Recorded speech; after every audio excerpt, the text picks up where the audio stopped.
जय श्री साईं। साईं परिवार महादेव घाट रायपुरा आप सभी का हार्दिक स्वागत करता है बच्चों के साईं बाबा में। यहाँ मैं बाबा से जुड़ी छोटी छोटी कहानियाँ सिंपल तरीके से व्हाइट बोर्ड प्रेजेंटेशन के जरिए आप लोगों के लिए लेकर आऊँगा। चलिए आज की कहानी शुरू करते हैं। आज के इस वीडियो में मैं आप लोगों को महान गुरु और शिष्य की रोचक कहानी बताऊंगा। ये कहानी है महाराष्ट्र के नासिक जिले के सताना गांव के एक उच्च कोटि ब्राह्मण कुल की। इस घर के मुखिया थे श्री गोपाल शास्त्री जी, जो कि शास्त्रों के बहुत बड़े ज्ञानी थे और ये नासिक के उद्धव महाराज जी के भक्त थे और उन पर कविताएं लिखते थे। साथ ही साथ शास्त्रों के ज्ञान की वजह से इन्हें बड़ौदा के राजा का चीफ एडवाइजर भी बनाया गया था। इनके बेटे का नाम श्री गोविंद शास्त्री जी था, जो कि धुलिया के कोर्ट में क्लर्क थे और साथ ही साथ ज्योतिष भी थे। इनकी पत्नी का नाम रुक्मणी बाई था। पूरा का पूरा परिवार ईश्वर भक्ति में लीन रहता था। एक बार गर्भावस्था के समय जब रुक्मणी बाई उद्धव महाराज के दर्शन करने नासिक गई, तब वहां जाकर वे बेहोश हो गई। जब वे बेहोशी की हालत में थी, तब उन्हें कुछ आवाज सुनाई दी, जैसे ईश्वर उनसे कुछ बोलना चाहते हो। और ईश्वर ने उनसे कहा, आपकी सच्ची भक्ति देखकर मैं बहुत प्रसन्न हुआ हूं और मैंने आपको मां के रूप में चुना है। जब रुक्मणी बाई होश में आई, तब उद्धव महाराज उनसे हंसते हुए पूछने लगे, क्या कहा ईश्वर ने? क्या आपने उन्हें देखा? इस घटना से ही पता चलता है कि गोविंद शास्त्री जी के घर असाधारण बच्चे का जन्म होने वाला था। गोविंद शास्त्री जी के कुल 5 बच्चे थे। उनके सबसे बड़े बेटे का नाम श्री बालकृष्ण शास्त्री था, जो कि संस्कृत में एक्सपर्ट थे और भारत के राजा महाराजाओं से धर्म रिलेटेड इशू में कंसल्ट करते थे। 15 मई सन 1870 को गोविंद शास्त्री जी का दूसरा बेटा हुआ, श्री काशीनाथ गोविंद शास्त्री जी, जो कि आगे चल के उपासनी महाराज के नाम से प्रसिद्ध हुए। बचपन से ही काशीनाथ शास्त्री जी की रुचि आध्यात्म की ओर अधिक थी।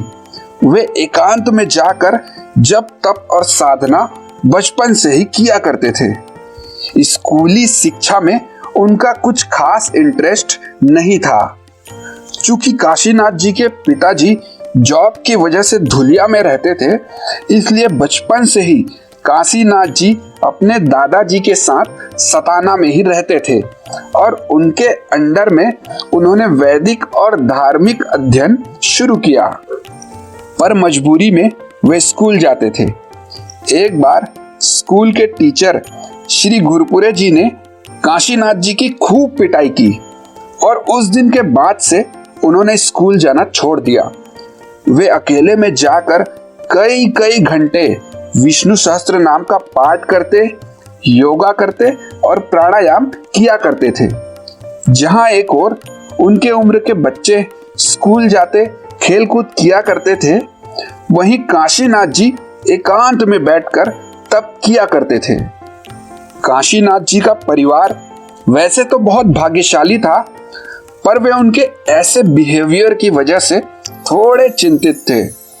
उन्हें काशीनाथ जी के जॉब और उनके जीविकोपार्जन की चिंता थी और उन्हें डर था कि काशीनाथ जी घर की जिम्मेदारियां कैसे पूरी करेंगे। इसी चिंता में काशीनाथ जी की शादी सन 1883 में 14 साल की छोटी उम्र में 8 साल की लड़की से घर वालों ने करा दी। पर काशीनाथ जी शादी के बाद भी वैसे ही थे। वे सब कुछ त्याग कर जप तप और साधना में लगे रहते थे। अब धीरे धीरे काशीनाथ जी को भी फील होने लगा था कि वे घर वालों के लिए यूजलेस हैं और इसी वजह से एक दिन उन्होंने घर से भाग जाने का फैसला किया। उन्होंने सोचा कि उनके घर से चले जाने से कम से कम एक आदमी का बोझ घर वालों के सर से कम होगा। वे घर छोड़कर नासिक पहुंचे और अपने पिता के एक विद्वान दोस्त के साथ वहीं नासिक में रहने लगे। काशीनाथ जी नासिक में रहकर तप और साधना करने लगे और खाना खाने के लिए उन्हें भीख भी मांगना पड़ा। काशीनाथ जी नासिक तो चले गए थे, पर घर वालों की चिंता उन्हें लगातार सताई जा रही थी। आखिरकार लेटर लिखकर उन्होंने घर वालों को अपने नासिक में रहने की सूचना दी। अब पेरेंट्स ये एक्सेप्ट कर चुके थे कि उनका बेटा अब पूरी तरह से आध्यात्म की राह पर चल पड़ा है। 2 महीने बाद काशीनाथ जी को घर से एक लेटर मिला और उसमें बताया गया कि उनकी माँ बहुत बीमार है।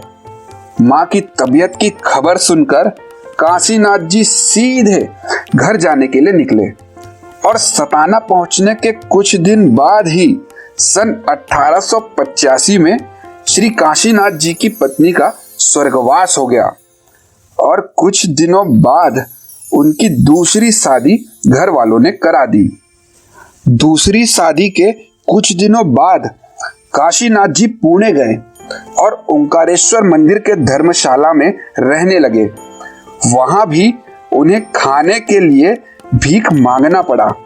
पुणे के धर्मशाला में काशीनाथ जी और भी भिक्षा मांगने वाले लोगों के साथ कई कई दिन बिना खाना खाए बिताने लगे।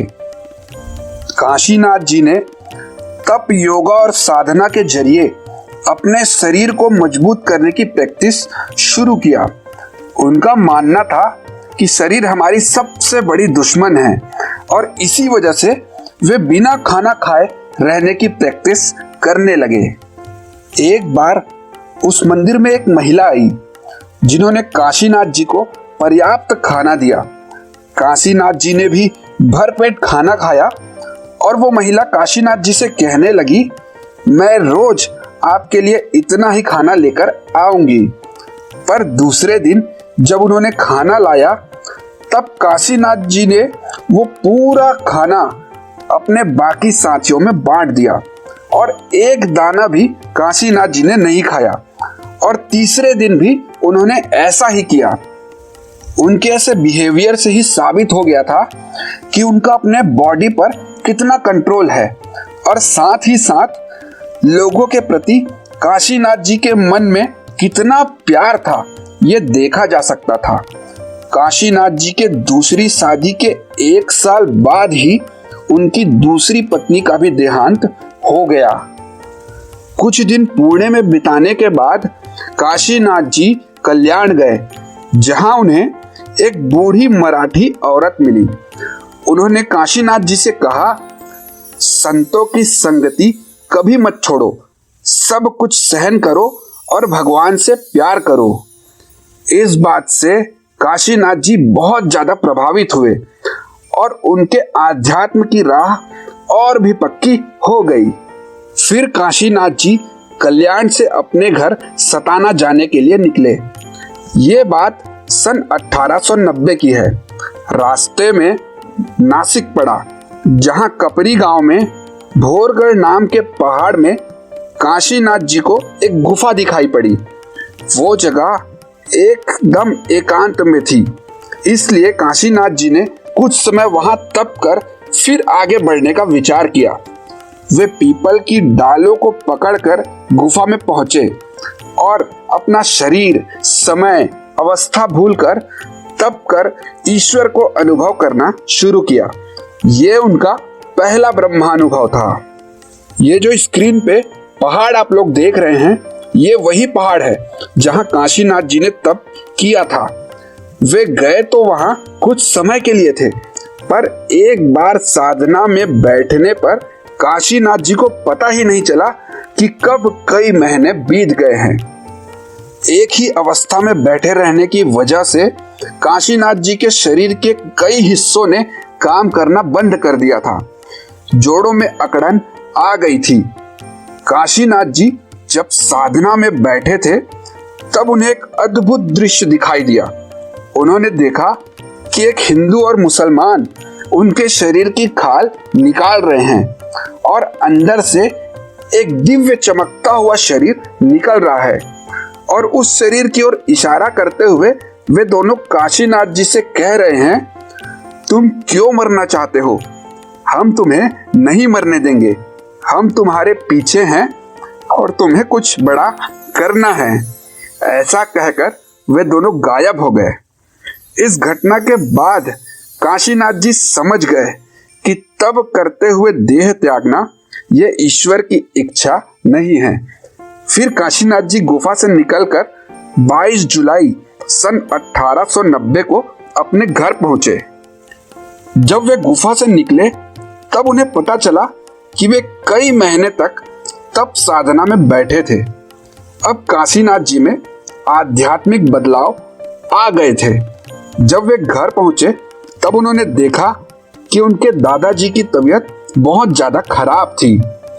उन्हें बहुत दुख हो रहा था क्योंकि वे अपने दादाजी की मदद नहीं कर पा रहे थे। इसी कारण उन्होंने आयुर्वेदिक वैद्यक शास्त्र का अध्ययन शुरू किया।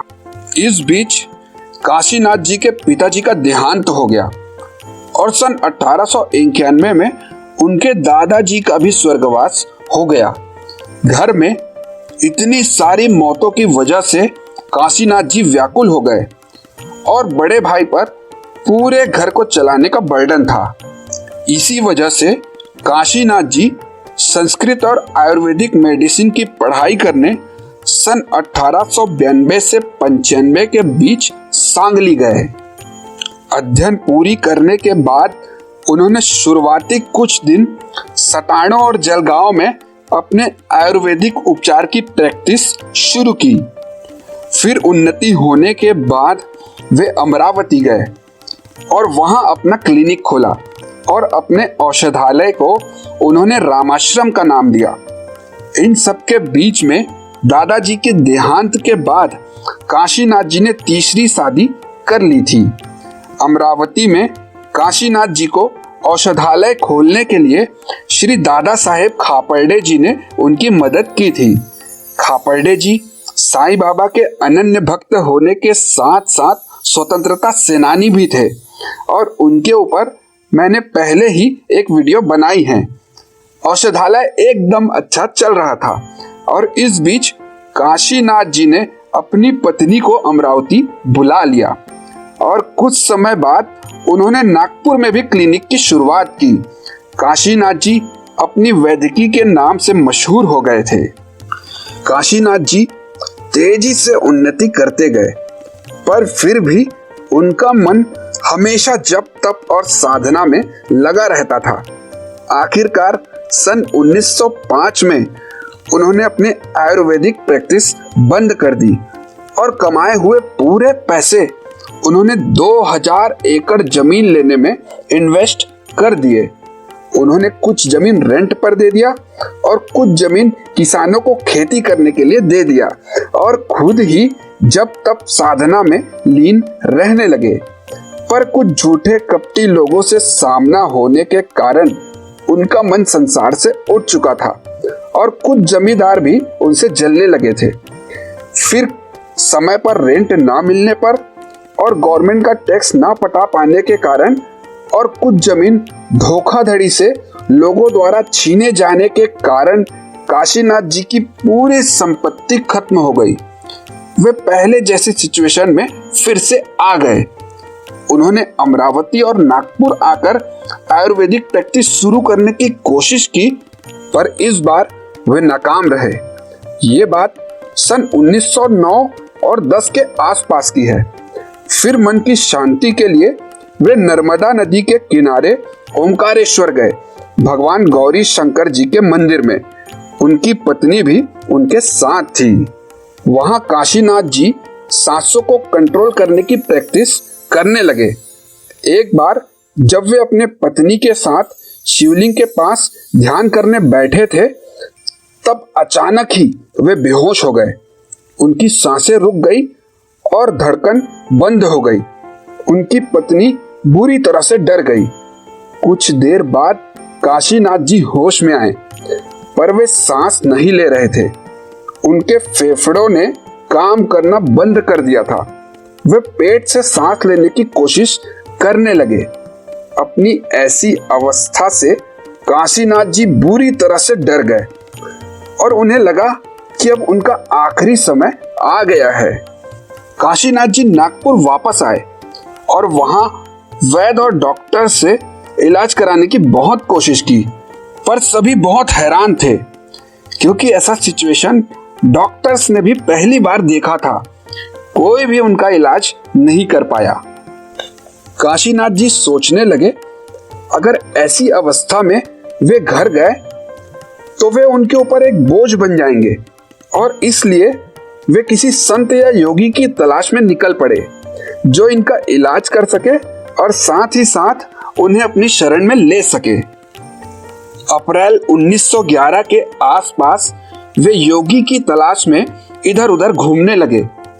कुछ लोग इस अवस्था को आध्यात्म के सबसे ऊंचे लेवल में पहुंचना बताने लगे, पर उपासनी महाराज इस रोग से त्रस्त हो चुके थे। जब वे सांस की ओर ध्यान देना बंद कर देते थे, भूल जाते थे, तब उनकी सांसें रुक जाती थी। इसी वजह से वे सो भी नहीं पाते थे। कुछ लोगों ने काशीनाथ जी की ऐसी अवस्था जानकर राहुरी के अधिकारी योगी कुलकर्णी जी के पास काशीनाथ जी को जाने की सलाह दी। इस समय तक लोग काशीनाथ जी को उपासनी महाराज बोलने लगे। जब योगी कुलकर्णी जी ने काशीनाथ जी उर्फ उपासनी महाराज का पूरा कंडीशन जाना तो उपासनी महाराज की योग्यता समझकर उन्हें प्रणाम किया और साथ ही साथ उन्हें शिरडी के साईं बाबा के पास जाने की सलाह दी। पर जब उपासनी महाराज को पता चला कि बाबा द्वारका माई मस्जिद में रहते हैं, तब उन्होंने बाबा को मुस्लिम फकीर समझकर शिरडी जाने का विचार त्याग दिया। वे शिरडी के बजाय जजूरी, मोरेगांव, केडगांव घूमते रहे। एक दिन जब वे राहुरी में घूम रहे थे, तब उनके पास एक बूढ़े व्यक्ति आए और उन्होंने उन्हें गर्म पानी पीने की सलाह दी, पर उपासनी महाराज ने उनकी बातों पर ध्यान नहीं दिया और उपासनी महाराज घूमते घूमते जजूरी पहुंचे। वहां एक बार जब वे ध्यान करने बैठे थे, तब उन्हें प्यास लगी और पानी पीने के लिए जब वे नदी के पास गए, तब वो बूढ़े व्यक्ति फिर से वहां आए और गुस्से में उपासनी महाराज से कहने लगे, क्या तुम्हें समझ में नहीं आता? मैंने तुम्हें गर्म पानी पीने को कहा था, तुम क्यों अपने आप को मारना चाहते हो? उपासनी महाराज उन्हें देखकर बहुत हैरान थे।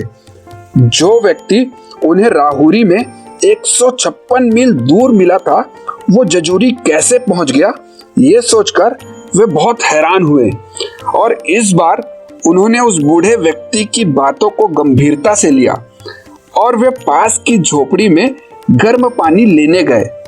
उस झोपड़ी में रहने वाले लोग बाबा के अनन्य भक्त थे।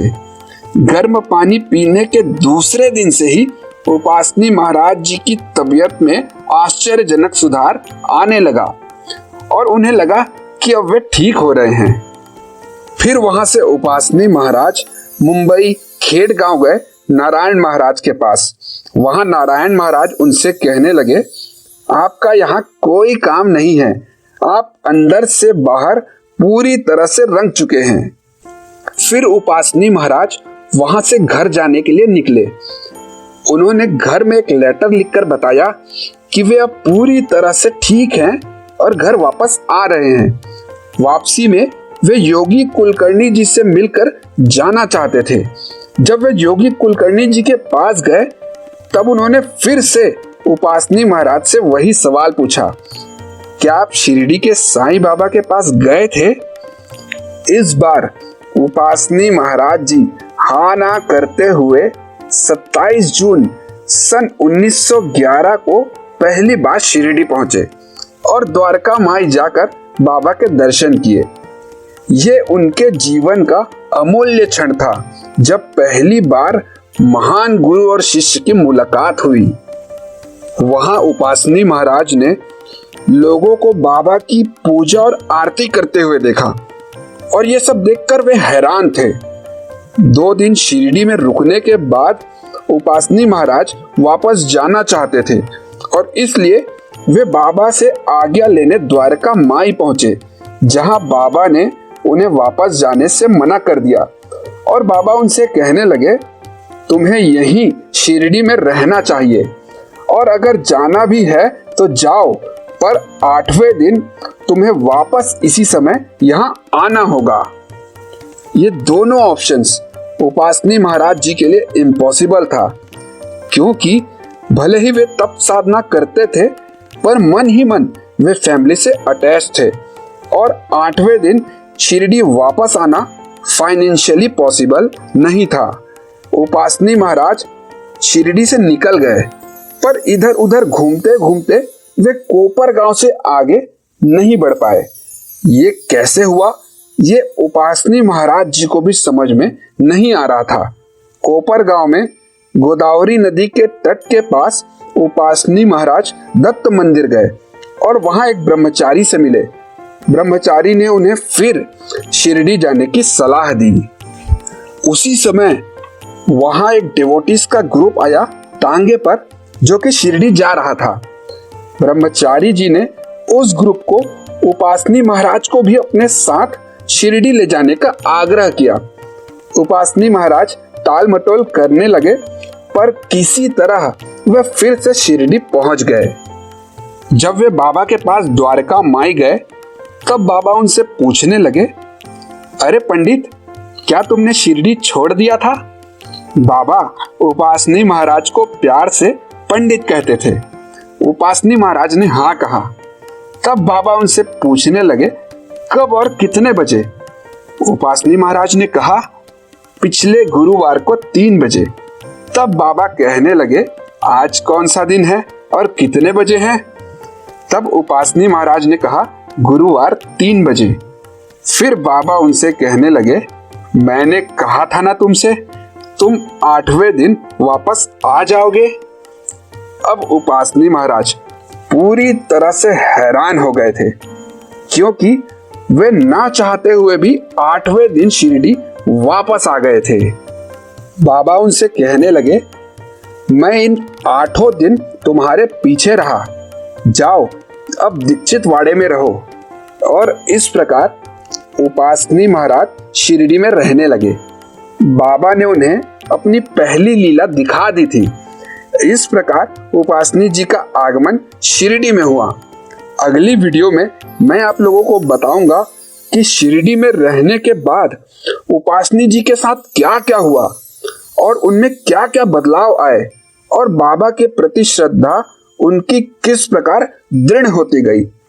आज के वीडियो की पूरी जानकारी मैंने इंटरनेट से देखकर और साथ ही साथ श्री साईं बाबा के परम भक्त नाम की पुस्तक से लिया है, जिसे डॉक्टर रविंद्रनाथ काकरिया जी ने लिखा है।